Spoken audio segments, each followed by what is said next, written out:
সর্দি কিংবা ঠান্ডা লাগার সমস্যায় ব্যবহৃত ওষুধে ব্যবহার করা হয় উপাদানটি, যার নাম সিডোইফ্রিডিন।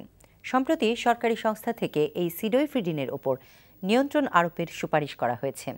তাদের যুক্তি, এই সিডোইফ্রিডিন থেকে ইয়াবা খুব সহজেই তৈরি করা সম্ভব। চট্টগ্রামের আরিজ আহমেদকে সাথে নিয়ে আশিকুর রহমান চৌধুরীর রিপোর্ট। ঠান্ডা লাগা অথবা সাইনোসাইটিসের ওষুধে ব্যবহার করা হয়ে থাকে সিডোইফ্রিডিন। সিডোইফ্রিডিন সেই উপাদান যা দিয়ে তৈরি করা সম্ভব ভয়ঙ্কর মাদক ইয়াবা। এমনটা সম্ভব বলে যুক্তরাষ্ট্র 2005 সালে সিডোইফ্রিডিনের অপপ্রয়োগ ঠেকাতে একটি আইন প্রণয়ন করেছিল। এসব তথ্য উপাত্ত আমলে নিয়ে মাদকদ্রব্য অধিদপ্তর সম্প্রতি তাদের ল্যাবরেটরিতে সিডোইফ্রিডিনের উপর পরীক্ষা চালায়। ইয়াবা প্রস্তুতির মূল উপাদান হচ্ছে মিথাইলঅ্যাম্ফেটামিন। তো এই সিডোইফ্রিডিন থেকে খুব সহজেই মিথ্যামফেটামিন বানানো যায়। তাই ইয়াবার আরেকটা কাঁচামাল হিসেবে, উপাদান হিসেবে আমরা সিডোইফ্রিডিনকে ধরতে পারি। সিডোইফ্রিডিনের অপব্যবহারের মাধ্যমে ইয়াবা ছড়িয়ে পড়ার আশঙ্কা প্রকাশ করে মাদকদ্রব্য অধিদপ্তর থেকে উচ্চ পর্যায়ে চিঠি দিয়ে জানিয়েছে যেন সিডোইফ্রিডিনের উপর নিয়ন্ত্রণ আরোপ করা হয়। একই ব্যাপারে চিঠি দিয়েছে বিনিয়োগ বোর্ড। বিনিয়োগ বোর্ডের সন্দেহের কারণ সিডোইফ্রিডিনের ব্যাপক আমদানি। 1 কেজি সিডোইফ্রিডিন দিয়ে যেখানে প্রায় 1 লাখ ইয়াবা তৈরি করা সম্ভব, সেখানে শাহজালাল আন্তর্জাতিক বিমানবন্দর দিয়ে 24,500 কেজি সিডোইফ্রিডিন দেশে ঢুকেছে গত 1.5 বছরে। মাসের হিসাবে যা 1.5 মেট্রিক টন। একটা ঔষধের উপাদান হিসাবে 1.5 মেট্রিক টন ডেফিনেটলি অ্যালার্মিং, মানে আতঙ্কজনক।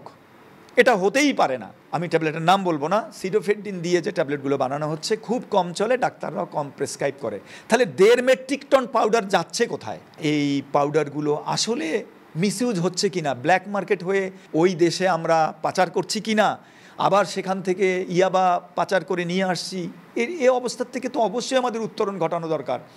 সিডোইফ্রিডিন দিয়ে ইয়াবা তৈরি হচ্ছে কিনা সে ব্যাপারে সন্দেহের আরও কিছু কারণ আছে। প্রথমত, বাজারে সিডোইফ্রিডিন সমৃদ্ধ ওষুধের ব্যাপক চাহিদা এবং ওইসব ওষুধে সিডোইফ্রিডিনকে খুব সহজে আলাদা করা যায় এমন উপায় রাখা।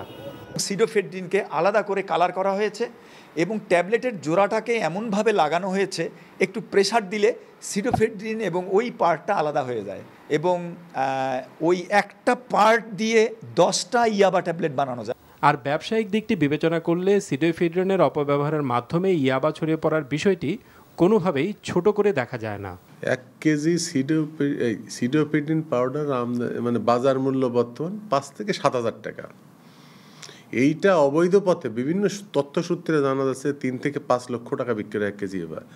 আর 1 কেজি সিডোইফ্রিডিন যদি বাজারে থেকে কোনো রকম ডাইভার্ট হয়ে যায় আমাদের কোনো রাস্তায় ও কোথাও কোনো কোম্পানি থেকে, তাহলে 1 লক্ষ ইয়াবা প্রস্তুত হয়ে দেশে ফিরে আসবে। এই 1 লক্ষ ইয়াবার বাজার মূল্য 2 থেকে 3 কোটি টাকা।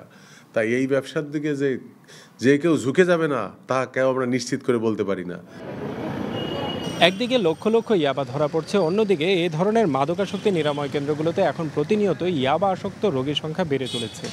এমন প্রেক্ষাপটে ওষুধের উপাদান সিডোইফ্রিডিন থেকে যদি আবার নতুন করে ইয়াবা ছড়িয়ে পড়ে, তাহলে পরিস্থিতি সত্যিই ভয়াবহ। কেননা ইয়াবা হলো সেই মাদক যা একটি প্রজন্মকে নিষ্ক্রিয় করে রাখতে পারে। Ashikur Rahman Chowdhury, NTV news, Dhaka.